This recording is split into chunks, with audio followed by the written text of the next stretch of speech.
Stories unfold, কান থেকে হৃদয় পর্যন্ত।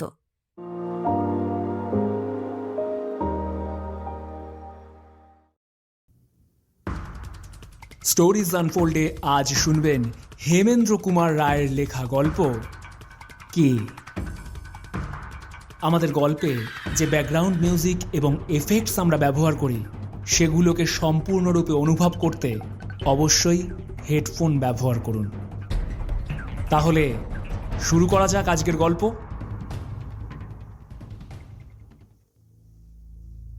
উড়িষ্যায় বেড়াতে গিয়েছিলাম আমি আর রূপলাল। এদেশে সেদেশে ঘুরে ভুবনেশ্বরে গিয়ে হাজির হলাম।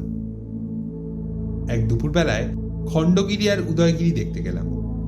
যাওয়ার সময় পান্ডা সাবধান করে দিল আমরা যেন সন্ধ্যা হবার আগেই ফিরে আসি, কারণ খণ্ডগিরিতে নাকি নরখাদক বাঘের বিষম উপদ্রব হয়েছে।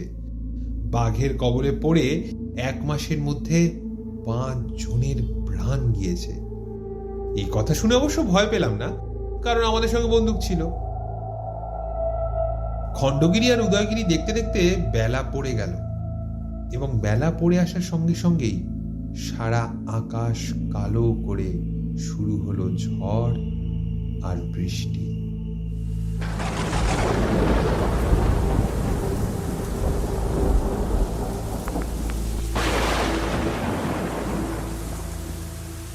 তাড়াতাড়ি ছুটে এসে ডাকবাংলোর ভেতরে আশ্রয় নিলাম।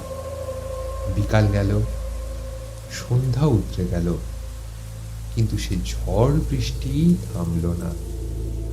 বাংলোর বেয়ারা এসে বলল, বাবু, আজ আপনারা এখান থেকে যাবেন কেমন করে? যেমন করে এসেছি তেমন করেই ফিরে যাব, অর্থাৎ 2 পায়ে ভর দিয়ে। আজ আর তা পারবেন না, একে এই ঝড় জল, তার উপরে শুনেছেন তো? আমি বললাম, হ্যাঁ, বাঘের উপদ্রবের কথা বলছো তো, শুনেছি। খালি বাঘ নয়, পেতনির ভয়ও আছে। তাহলে আজ আমরা এই বাংলোতেই রাত কাটাবো। জীবনে কখনো পেতনি দেখিনি, আজ তাকে দেখব। আর যদি পছন্দ হয় তাহলে পেতনিটিকে বিয়ে করে দেশে ফিরব। বাবু, আপনি জানেন না তাই ঠাট্টা করছেন। বেশ বেশ, আপনারা তাহলে আজ এখানে থাকবেন তো? আমরা বললাম, হ্যাঁ। তাহলে আপনাদের জন্য রান্নাবান্নার আয়োজন করি গে। রাত হলো, বৃষ্টি এখনো ঝরছে, ঝড় এখনো গর্জন করছে।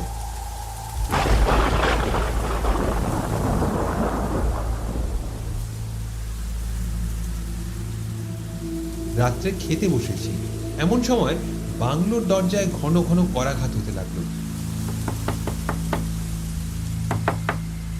আশ্চর্য হয়ে ভাবতে লাগলাম, এমন স্থানে এই দুর্যোগে দরজা ঠালি কে?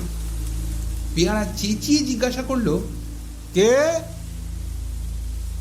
বাইরে থেকে ভীত কাতর নারী কণ্ঠে সাড়া এলো, শিগগির দরজা খুলে দাও, নইলে প্রাণে মারা গেলুম। উড়ে বেয়ারাটা সেইখানে দাঁড়িয়ে ভয়ে ঠক ঠক করে কাঁপতে লাগলো। আমি বললাম, অমন করছো কেন? যাও, দরজা খুলে দাও। বেয়ারা এক পাও নড়ল না, সেইখানে দাঁড়িয়েই তেমনি করেই কাঁপতে লাগলো।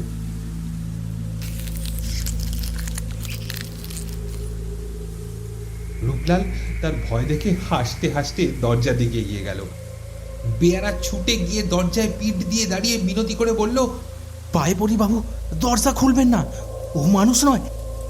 বলেছি তো আমি পেতনি বিয়ে করতে চাই। ও মানুষ না হলে আমি বেশি খুশি হব। বাইরে থেকে আবার আর্তস্বর শোনা গেল।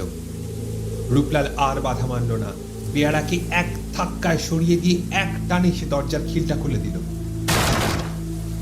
একটা ঝোড়ো হাওয়ার সঙ্গে দরজা ঠেলে তাড়াতাড়ি ভিতরে প্রবেশ করলো একটি স্ত্রী মূর্তি।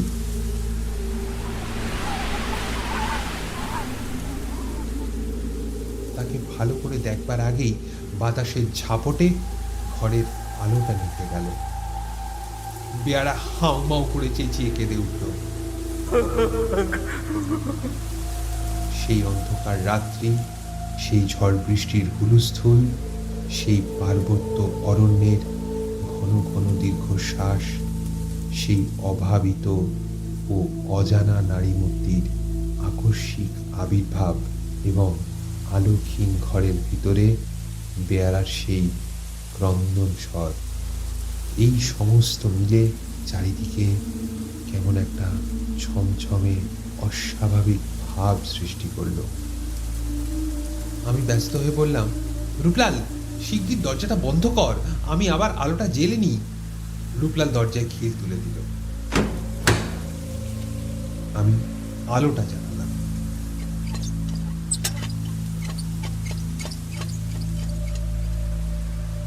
কৌতূহলী চোখে ফিরে দেখলাম ঘরের কোণে দাঁড়িয়ে একটি অসীম রূপসী মেয়ে ভয় ঠকঠক করে কাঁপছে। তার এলোমেলো চুলগুলো এলিয়ে মুখ, কাঁধ আর বুকের উপর এসে পড়ছে। তার সর্বাঙ্গ বৃষ্টির জলে ভিজে গেছে। মেয়েটার বয়স হবে 18 কি 19। ঘরের আরেক দিকে মেঝের উপরে উবু হয়ে বসে হাত মুখ ঢেকে উড়ে বেয়ারাটা তখনও ফুপিয়ে কেঁদেই যাচ্ছিল।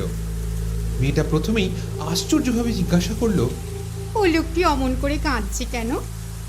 রূপলাল হাসতে হাসতে বলল, ওর ধারণা আপনি একটি নিখুঁত পেতনি। মেয়েটা চমকে উঠল, তারপর মুখের ওপর থেকে চুলের গোছা সরিয়ে দিয়ে বলল, আমায় কি পেতনির মতো দেখতে? কিন্তু সে কথা থাক, বড় বিপদ থেকেই আপনারা আমায় উদ্ধার করলেন। তার বিপদের ইতিহাস হচ্ছে এই, সে খণ্ডগিরি দেখতে এসেছে, কিন্তু হঠাৎ ঝড় বৃষ্টি আসাতে এতক্ষণ সে একটা গুহার ভেতরেই ঢুকে আত্মরক্ষা করছিল। হয়তো সে রাতটা কাটিয়ে দিত, কিন্তু গুহার কাছেই বাঘের ভীষণ গর্জন শুনে প্রাণের ভয়ে সে এখানে পালিয়ে এসেছে। রূপলাল নিজের সিল্কের চাদরখানা খুলে মেয়েটির হাতে দিয়ে বলল, আপনার কাপড় চোপড় সব ভিজে গেছে, পাশের ঘরে গিয়ে কাপড় ছেড়ে আপাতত এই চাদরখানা ব্যবহার করতে পারেন। কিন্তু আজ রাতে খাবেন কি? আমাদের তো খাওয়া দাওয়া হয়ে গেছে। মেয়েটা পাশের ঘরে যেতে যেতে বলল, এক রাত না খেলে কেউ মরে না। আমি আর রূপলাল আলোর শিখাটা খুব কমিয়ে শুয়ে পড়লাম। বন্দুকটাকেও শুয়ে রাখলাম ঠিক আমাদের মাঝখানটায়। শুয়ে শুয়ে শুনতে লাগলাম বন জঙ্গলের উপরে পাহাড়ের বৃষ্টিবালার অশ্রান্ত নৃত্য নতুধ্বনি। রূপলাল আমার কানের কাছে মুখ এনে বলল, আচ্ছা ভাই, ওই মেয়েটির ইতিহাস কি তোমার কাছে একটু উদ্ভট বলে মনে হলো না? আমি বললাম, কেন? মেয়েটি কে? ওর কি কোনো অভিভাবক নেই? অত বড় মেয়েকে কেউ কি একলা ওই বিদেশে ছেড়ে দেয়? ওর মাথায় সিঁদুর নেই, গায়ে একখানা গয়না নেই, ওর সবই যেন কেমন রহস্যময়। আমি পাশ ফিরে শুয়ে বললাম, ওইসব বাজে কথা ভেবে তুমি মাথা গরম করতে থাকো, ততক্ষণ আমি একটু ঘুমিয়ে নিই। আমার যখন বেশ তরঙ্গা আসছে, তখন শুনলাম রূপলাল আপন মনি বলে চলেছে, অমন সুন্দরী মেয়ে, কিন্তু তার চোখ দুটো কি তীক্ষ্ণ! চোখ দুটো যেন ওর নিজের চোখ নয়, যেন কোনো হিংস্র জন্তুর চোখ। কতক্ষণ ঘুমিয়েছিলাম জানি না, হঠাৎ কি একটা অস্বস্তির ভাব নিয়ে আমি ধর্মর করে জেগে উঠলাম। তারপর চোখ খুলে যে দৃশ্য দেখলাম, সারা জীবনে কোনো দিন তা ভুলতে পারবো না। এই ঘর থেকে পাশের ঘরে যাবার দরজার দিকে পিছন করে মাটির উপরে স্থিরভাবে বসে আছে প্রকাণ্ড একটা বাঘ। আমার বুকের গতি হঠাৎ যেন থেমে গেল। অত্যন্ত আড়ষ্টভাবে স্তম্ভিত নেত্রে বাঘটার দিকে তাকিয়ে রইলাম। সেও তাকিয়ে রইল আমার দিকে। এইভাবে কিছুক্ষণ কেটে গেল। ইতিমধ্যে অল্পে অল্পে হাত সরিয়ে পাশের বন্দুকটা আমি চেপে ধরলাম। বাঘটা আস্তে আস্তে উঠে দাঁড়ালো, তারপর হঠাৎ হেঁট হয়ে পড়লো লাফ মারবার জন্য। চোখের নিমেষে আমিও বন্দুকটা নিয়ে উঠে বসলাম এবং তাকে লক্ষ্য করে একটা গুলি ছুড়লাম। একটা উল্টো ডিগবাজি খেয়ে বাঘটা পাশের ঘরে গিয়ে পড়ে অন্ধকারে মিলিয়ে গেল। সঙ্গে সঙ্গে স্ত্রী কণ্ঠে বারবার ভীষণ আর্তনাদ। দড়াম করে একটা দরজা খোলা শব্দ, দ্রুত পদধ্বনি, তারপর আবার সব স্তব্ধ। বন্দুক হাতে করে অভিভূতের মতো বিছানার উপর বসে রইলাম। রূপলাল জেগে বিছানার ওপর থেকে নিচে লাফিয়ে পড়ে উদ্ভ্রান্তের মতো বলে উঠল, কে চেঁচালে অমন করে? কে বন্দুক ছুড়লে? আমি বললাম, বাঘ, বাঘ এখনো ঘরে নিয়ে ঢুকেছে, সেই মেয়েটা চিৎকার করছে। সর্বনাশ! বাঘ বোধহয় তাকেই ধরেছে। বলতে বলতে বেগে রূপলাল পাশের ঘরে গিয়ে ঢুকলো। আমিও বন্দুক আর লণ্ঠনটা নিয়ে তার সঙ্গে ছুটলাম। পাশের ঘরে কেউ নেই, কেউ নেই। খালি একটা খোলা দরজা দিয়ে হু হু করে জোলো হাওয়া আসছে।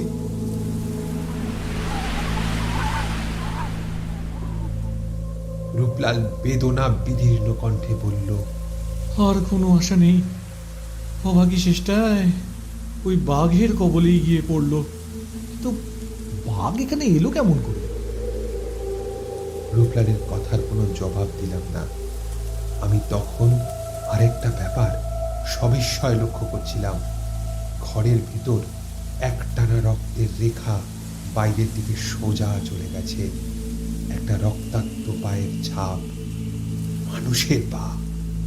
সবিস্ময় বললাম, দেখ রূপলাল, দেখ কি আশ্চর্য ব্যাপার। রূপলাল অনেকক্ষণ সেই দিকে তাকিয়ে আড়ষ্ট হয়ে দাঁড়িয়ে রইল। তারপর থেমে ধীরে ধীরে বলল, এত রক্ত, কিন্তু একটাও বাঘের পায়ের দাগ নেই কেন? এই পায়ের দাগগুলো দেখে মনে হয় যেন কোনো মানুষের একখানা পা আহত হয়েছে, আর সেই আহত পায়ের রক্ত ছড়াতে ছড়াতে সে এই ঘর থেকে হেঁটে বাইরে বেরিয়ে গিয়েছে। বাঘ যদি সেই মেয়েটিকে ধরে নিয়ে যেত, তাহলে তাকে মুখে টেনে হিঁচড়ে নিয়ে যেত, আর তাহলে এখানে কখনোই এমন পায়ের ছাপ। এবার দেখলাম কাদার উপর দিয়ে একজোড়া মানুষের পায়ের ছাপ বরাবর বনের দিকে চলে গিয়েছে। রূপলাল মাথা নেড়ে বলল, তুমি ঘুমের ঘরে স্বপ্ন দেখেছো নিশ্চয়ই।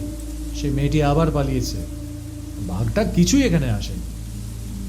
আমি দৃঢ় স্বরে বললাম, আমি নিজের চোখে বাঘ দেখেছি, নিজের হাতে গুলি চালিয়েছি, আর সে নিশ্চয়ই আহত হয়েছে। তোমার গুলি খেয়ে বাঘ কি পাখি হয়ে ডানা মেলে আকাশে উড়ে গেল? দরজার সামনেই কাদামাটি, কিন্তু এখানে বাঘের পায়ের দাগ কোথায়? ঘরের ভেতরে মেয়েটি ছিল, কেবল সেই যে বেরিয়ে গেছে তার স্পষ্ট চিহ্ন কাদার ওপর রয়েছে। কোনো বাঘ ঘর থেকে বেরোয়। আমার মনে হয় তোমার গুলিতে সেই মেয়েটি আহত হয়ে পালিয়ে গেছে। হঠাৎ একটা বিচিত্র সম্ভাবনা আমার মাথার ভিতর জেগে উঠল। তাড়াতাড়ি রূপলালকে টানতে টানতে আবার ঘরের ভেতরে এনে সজনে দরজাটা বন্ধ করে দিয়ে সভয় আমি বললাম, রূপলাল, পৃথিবীর সব দেশের লোকেরই একটা বিশ্বাস আছে, কোনো বাঘ নাকি আসলে বাঘ নয়। রূপলাল, আজ রাত্রে যে স্ত্রীলোকটা এখানে এসেছিল সে কে? গুলি করলাম বাঘকে, চিৎকার করলো একটা স্ত্রীলোক। এর মানে কি? সে কে রূপলাল? সে কে? রূপলাল অবাক হয়ে আমার মুখের দিকে তাকিয়ে রইল। অনেকক্ষণ পরে সে বলল, তুমি কি বলতে চাও? তাহলে ওই উড়ে বেয়ারাটার কথাই সত্যি?